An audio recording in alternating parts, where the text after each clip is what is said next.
Um, AudioMulch tutorial number 4, bonus stage. What do I mean with bonus stage? One of the nice things with AudioMulch is that basically it works like a studio and you can experiment as much as you want and you'll always have some weird outcomes. So today we're going to take the 3 last tutorials, which means the arpeggiator, the 10 harmonics, and the drums modules. We're going to put all of them in the patcher and we're going to start playing around. At a certain point we're going to get to effects, which you might not understand, but I'll explain while going. And next tutorial I'll go through some of the effects modules. So basically we put the arpeggiator in, the drums in, and the 10 harmonics in. Now we're gonna go to not a mono mixer this time, we're gonna go to a stereo, we're gonna go to a stereo 8 mixer. So we're gonna exaggerate a bit. That's how I like to work with AudioMulch when improvising. We're connecting the arpeggiator to the first 2 inputs. The way the stereo 8 mixer is built is like this. You have 16 inlets. Every inlet is left and right. So basically every inlet has inlet 1 and 2, which are separated to left and right, and the outputs of the mixer itself goes to left and right, separated. So basically if we connect them all as stereo inputs, we'll get 3 stereo channels with control over left and right. So we're putting the master up, channel 1, channel 2, and channel 3. And we're gonna start with the drum module. Now I'm just gonna go with basically what we've learned in the 3 last tutorials, and we're gonna see what gets out of it. I'm gonna speak along the way so you understand what I'm doing. It's kind of a revision. So we decide which kind of beats we want. I like preparing them before. So we take a kick, a closed hat, an open hat, a snare, which I don't know how it sounds, so as I said before, you press play. We have the other snare. I prefer the others. Basically I like both of them, so let's just put both of them in. And we press play and we start drawing.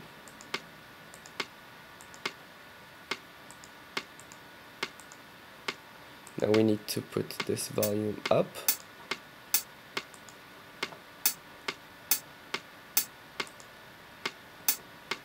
And this one.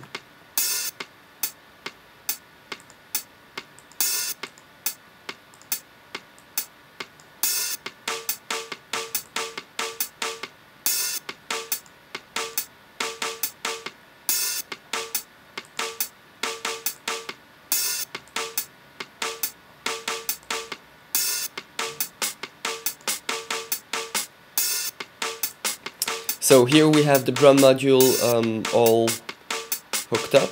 Let's go to the arpeggiator, which goes by the same tempo as the whole project, so there's no reason why it shouldn't work basically like it. Now, this is a bit fast, so let's give it a slower one. Let's take range of 2. One of them will be a square wave with a difference of a fifth. Too much volume, so put the volume a bit down. And let's open the 10 harmonics. Since we're playing on middle C basically, we can easily go to let's say 440 Hertz, which is middle C, and it's gonna sound inside the range.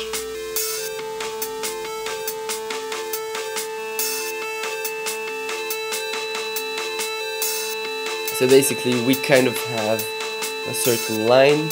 Let's play around a little bit more with the arpeggiator.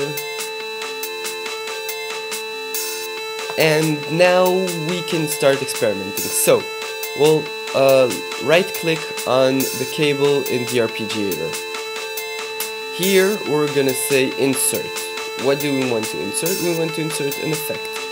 Which effect? We're gonna go for the delay, because the delay is kind of the first effect that we use, and it's gonna put it in the cable. So as you see, this was the cable that we used, and just put a delay between. Now it sends it only to the right outlet because we're connected to channel 2, and we can tweak it. So basically we can give it a bit more feedback.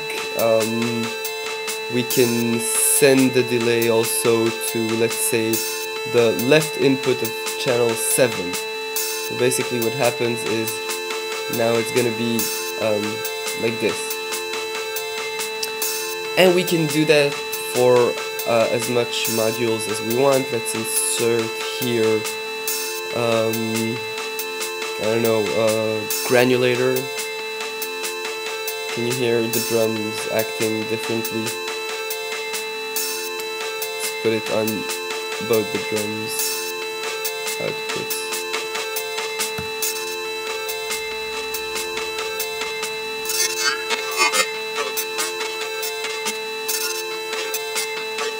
And what we can do, of course, is play with, well, I'll play with the 10 harmonics because it's a drone and it keeps going.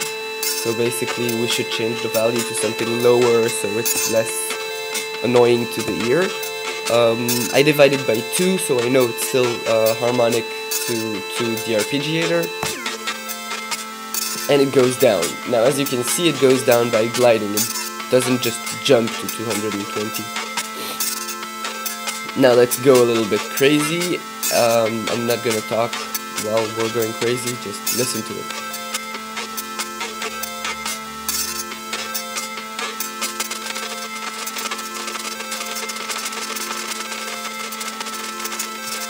Then harmonics, insert,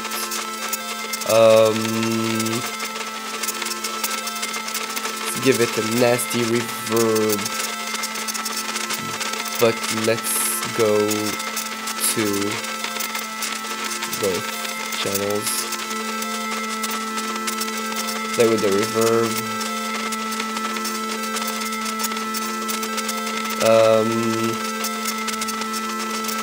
go down with the pitch again, so we're gonna take 50 down, which doesn't sound good, so we just continue playing. Let's go 260. No, so 110. Here it sounds good.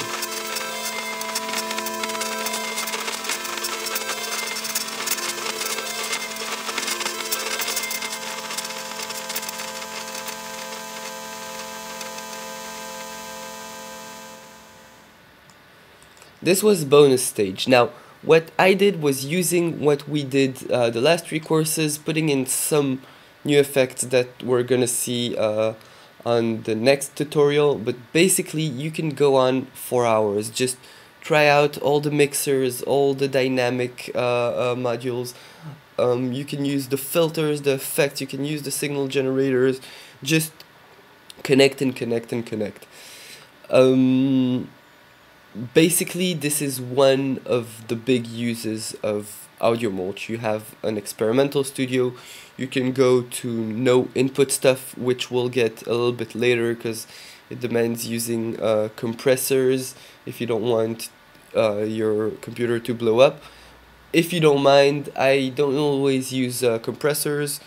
I do no input with AudioMulch, but sometimes it glitches. It goes way beyond what it can process, so it's just gonna sound like a lot of noise, which is also really fun if you know what you're doing and how to do it. That's it for the bonus stage. Please, please, please, dirty your hands. Just try whatever you want. Your computer is not gonna blow up. Your speakers might, but they won't probably.